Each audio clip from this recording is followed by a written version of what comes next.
At 8,200 meters on K2, a father has to decide, turn back, just 300 meters from a place no Pakistani has ever stood in winter, or risk everything to save his dying son. The official story says Ali Sadpara pushed on, making history or dying to try. But what truly happened in those final moments, between survival, sacrifice, and an unforgiving mountain, still haunts every climber who dreams of K2. To understand why Ali and Sajid Sadpara attempted the impossible, we need to go back to where their legacy began. Born in 1976 in the remote village of Sadpara near Skardu, Muhammad Ali Sadpara grew up in the shadow of Pakistan's highest peaks. His family lived with little, and as a teenager, Ali carried loads for foreign expeditions, earning what he could as a high-altitude porter. He started out in hand-me-down clothes and plastic sandals, hauling gear up the icy slopes of the Karakoram before he ever owned proper boots. In those early years, Ali's humble strength and quiet determination caught the attention of climbers from around the world. He was known for carrying extra weight, helping struggling teammates, and refusing to leave anyone or anything behind.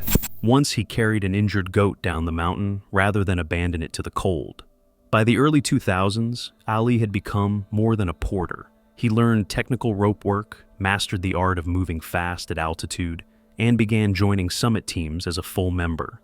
His reputation grew expedition by expedition, on Gasherbrum 2, on Broad Peak, on Gasherbrum 1.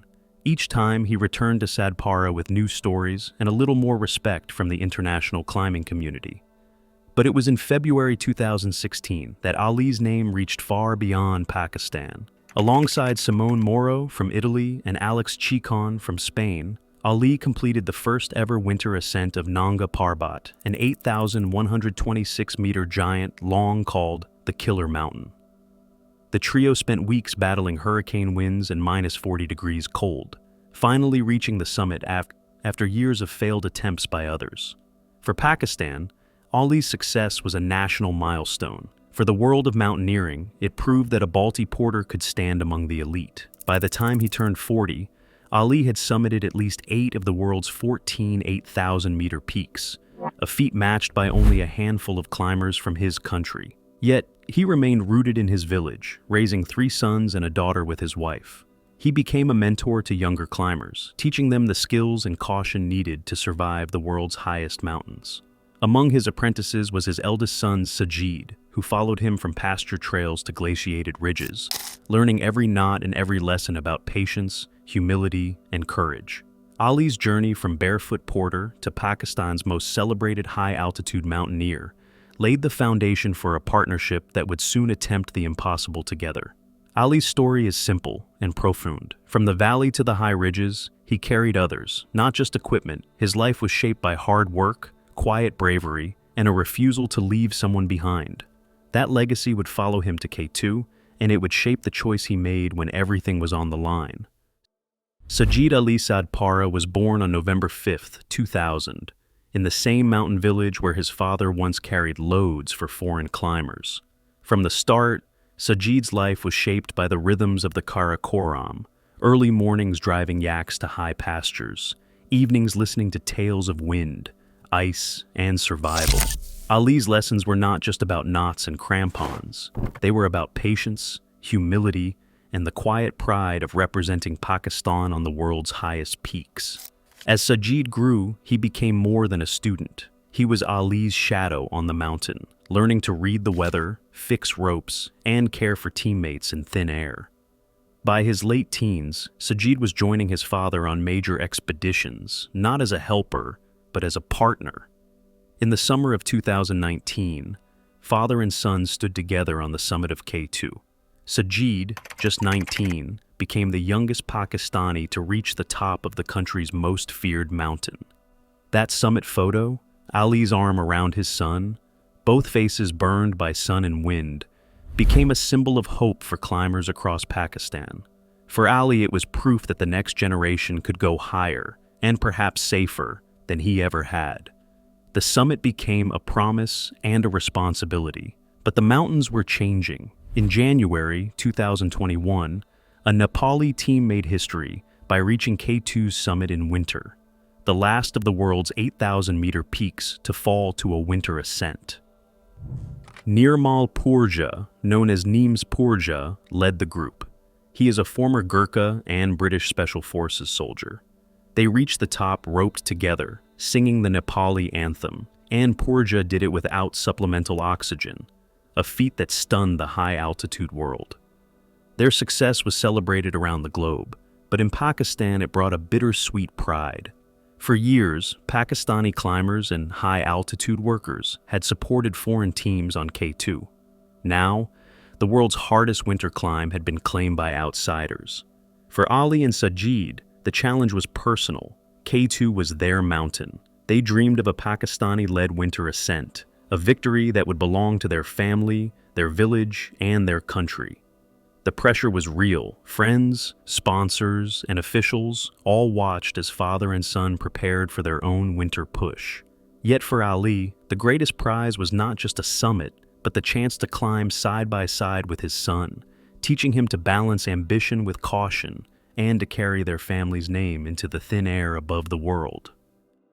At midnight on February 5, 4 climbers stepped out into the darkness above 7,600 meters, headlamps flickering against the wind. Ali Sadpara, his son Sajid, John Snorri from Iceland, and Juan Pablo Moore of Chile moved slowly, roped together, each breath visible in the bitter cold. The temperature hovered near minus 40 degrees Celsius. Every step higher stripped away warmth and energy. Above 8,000 meters, the air thinned to a third of what it is at sea level. This was the death zone, where the body begins to die, no matter how strong the will. The route ahead was both familiar and terrifying. They climbed past the remnants of old camps, their boots crunching over wind-packed snow and patches of blue ice. The mountain was silent, except for the rasp of oxygen masks and the metallic clink of carabiners. The wind pressed against their faces, freezing exposed skin in minutes. Every movement required focus. A single misstep could send someone tumbling down thousands of meters. As dawn crept over the Karakoram, the team reached the shoulder below the bottleneck. Here, a massive crevasse forced them to detour, testing their nerve and precision. Above them, the bottleneck loomed, a narrow, steep gully at 8,200 meters, guarded by overhanging seracs that threatened to collapse without warning. The summit of K2, just 300 meters above, felt impossibly close and impossibly far. By late morning, the sun offered little relief. The wind sharpened. Ali and the others pressed on, checking oxygen bottles, adjusting masks, watching for signs of frostbite or exhaustion. The climb had become a battle against time and cold. With every meter gained, the margin for error shrank. The team entered the bottleneck, where the mountain decides who climbs higher and who turns back. At 8,200 meters, just below the bottleneck, Sajid Sadpara's world narrowed to a hiss of escaping gas and the dull ache of a splitting headache. He reached for his emergency oxygen, but the regulator began to leak almost immediately. In the thin air, a minor failure becomes catastrophic. Oxygen hissed out in a white plume, vanishing into the wind before it could reach his lungs. He tried to adjust the mask, twisting the valve, but nothing worked. The cold had likely frozen the O-ring seal inside the regulator, a vulnerability known to equipment specialists, especially at minus 40 degrees. At this altitude, a leaking valve can drain a full bottle in minutes, leaving a climber exposed to the full force of the death zone. Sajid's vision blurred. He started to hallucinate, classic signs of severe hypoxia. He called out to his father, desperate for guidance. Ali's reply cut through the wind. He shouted, "Don't worry, keep climbing, you'll feel better." It was the voice of a father who had seen his son push through pain before, but this time Sajid was slipping beyond the reach of willpower. The mask was useless, the regulator spent. There was nothing left to do but turn back. In the years since, technical experts have pointed to the extreme cold as the likely cause. Regulators, even those designed for high altitude, are vulnerable to icing and O-ring failure at these temperatures. Without a working system, Sajid's only option was descent. Investigators would later propose a forensic demonstration, chilling the same model regulator to minus 40 degrees, then flooding it with high-pressure oxygen to show how a tiny crack or freeze could trigger a fatal leak. But on K2 that morning, there was no time for analysis. Ali had to make a decision. With his son's life in the balance, he sent Sajid down alone, choosing to continue toward the summit with John Snorri and Juan Pablo Moore. The final choice was made in minutes, with no guarantee anyone would survive what came next. Sajid descended alone, the slope behind him empty and silent except for the wind. At nearly 8,000 meters, every step down toward Camp 3 demanded focus. The fixed ropes creaked in the cold, and the world narrowed to the crunch of his boots and the ache in his lungs. Reaching camp, he boiled snow for water and waited, eyes searching the darkness above for any sign of movement. Night fell on K2 without a trace of his father, John Snorri, or Juan Pablo Moore. The radio remained silent. In the death zone, silence is its own kind of answer. Through the hours, Sajid kept watch, hoping for the flicker of headlamps on the upper slope. None appeared. The temperature plunged. He was alone at altitude, cut off from any help, with only the thin nylon of the tent between him and the elements. Below, at base camp, the worry deepened. Messages urged Sajid to descend further as the forecast worsened, but he hesitated, unwilling to abandon hope. At dawn on February 6, 2021, Pakistani military helicopters took off from Skardu, pushing their engines to the limit. Pilots guided their aircraft up the glacier, straining to reach the upper slopes.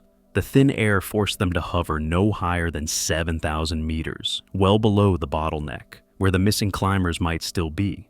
The crews used infrared cameras and high-definition optics, searching for heat or movement against the endless white, but the cold erased all traces. At that altitude, even the best technology could do little more than sweep the lower face.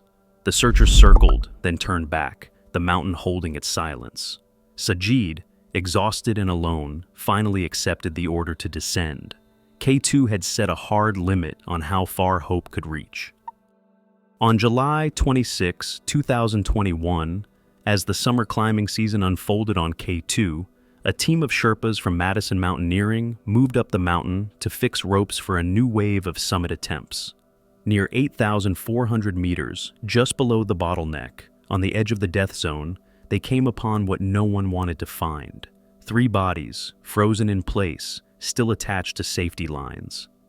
The news of the discovery traveled quickly down the mountain. Sajid Sadpara, waiting at high camp, learned that his father Ali, along with John Snorri and Juan Pablo Moore, had been found after nearly half a year lost to the wind and ice. The task that followed was as demanding as any summit push. Sajid, joined by Pasankaji Sherpa and others, climbed toward the bottleneck, retracing the route where he and his father had parted months before. At that altitude, every movement is a test. The air is thin, the slope is steep, and the bodies were frozen solid, tangled in ropes on a technical face, dangerously exposed. Still, Sajid pressed on. He freed his father's remains from the ropes, working methodically to move Ali's body down to Camp 4. It was a feat rarely attempted at such heights, where even experienced climbers struggle to survive, let alone carry another person's weight. The resolve to do this was physical and moral. When they reached Camp 4, Sajid prepared for the final act of remembrance. He laid his father to rest on K2, as close to home as the mountain would allow. There, at nearly 8,000 meters, Sajid offered prayers and recited verses from the Quran, fulfilling the wish his mother had carried since February. The burial, far from the valleys of Sadpara, was carried out with care and respect. Sajid also helped secure the bodies of John Snorri and Juan Pablo Moore, moving them away from the main route so others could pass safely. In those moments, the summit no longer mattered. What remained was a son's promise kept, and a father's legacy anchored forever on the slopes of K2. This was a moment of remembrance and of final duty. No photo ever surfaced showing Ali Sadpara, John Snorri, or Juan Pablo Moore on K2's summit that winter. When the bodies were found, a GoPro camera was recovered near the trio, but most of its files were corrupted by months of exposure to cold and high altitude. Only a single image could be extracted, a close-up of a climber's legs in a yellow and black suit, with no recognizable view of the summit or its surroundings. There were no GPS tracks, no summit selfies, and no recorded radio call announcing a successful climb. The team's satellite devices had stopped transmitting early in the push, and neither family nor officials have released any further data. Forensic analysts studying body positions and rope angles at the recovery site noted that the climbers were clipped to safety lines well below the summit, suggesting they died during descent, not on the way up. Yet, Sajid maintains that he saw his father and the others moving above the bottleneck, still climbing higher when he was forced to turn back. Without hard evidence, the question remains, did they reach the top of K2 before disaster struck, or did the mountain turn them back in the final meters? The truth may never be known, echoing the mystery that has haunted climbing history for generations. But the story did not end with that unanswered question. In the aftermath, Sajid returned to K2 just days after securing his father's body. On July 28, 2021, he reached the summit again, this time carrying the weight of memory and unfinished dreams. He went on to become the first Pakistani to stand on the summits of Annapurna and Everest without supplemental oxygen. On Everest, he climbed alone, without Sherpa support. In June 2023, he summited Nanga Parbat without oxygen, and by May 2025, he had added Dhaulagiri to his list, claiming his 9th 8,000-meter peak. Each ascent was more than a record. It was a testament to the lessons learned from his father and a promise to keep climbing, no matter how many questions remain unanswered at the roof of the world. On K2 slopes, a father's sacrifice becomes more than legend. It is a question of what we value when every decision is life or death. As new climbers chase records and glory, the risks remain brutally real. K2 still claims 1 in 4 who try for its summit. In the end, legacy is not written in altitude. It is measured in what and who we are willing to save. Share your thoughts below.